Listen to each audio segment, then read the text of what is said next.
పట్టణ నాజరుపేటలోని ఇస్కాన్ మందిరంలో శ్రీకృష్ణ జన్మాష్టమి వేడుకల్లో భాగంగా రెండవ రోజు విశేష పూజా కార్యక్రమాలు నిర్వహించారు.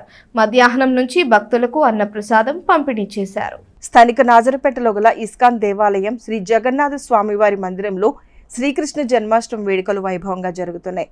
ఉత్సవాల్లో భాగంగా మంగళవారం ఉదయం నుండి ప్రత్యేక పూజా కార్యక్రమాలు నిర్వహించారు. పరిసర ప్రాంతాల భక్తులు మందిరానికి వచ్చి దర్శించుకున్నారు. మధ్యాహ్నం నుండి పెద్ద సంఖ్యలో తరలివచ్చిన భక్తులకు అన్నప్రసాదాన్ని పంపిణీ చేశారు. కార్యక్రమంలో మందిరం నిర్వాహకులు సింహ గౌరదాస్, అంచె వెంకట్రావు, మాజీ మున్సిపల్ చైర్పర్సన్ ఉమ్మల్నేని జానకి రామచంద్రరావు, కిక్కురు శ్రీనివాసరెడ్డి, గోపీనాథ్ దాస్, జనార్దన్ దాస్ తదితరులు పాల్గొన్నారు. ఇస్కాన్ మందిరంలో నిన్న శ్రీకృష్ణ జన్మాష్టమి సందర్భంగా చాలా ఘనంగా కార్యక్రమాలు జరిగాయి. అభిషేకాలు, భగవంతుడికి ఆరతులు, కీర్తనలు మొదలైన కార్యక్రమాలన్నీ జరిగాయి. ఈరోజు భక్తులందరూ కూడా అన్నప్రసాద వితరణ చేస్తున్నాము. ఇస్కాన్ మందిరం ముందున అన్నప్రసాద వితరణ చేస్తున్నాము. భక్తులందరూ వచ్చి భగవంతుడి యొక్క ప్రసాదాన్ని స్వీకరించి పుణ్యతులు అవ్వాలని చెప్పేసి మేము కోరుచున్నాము.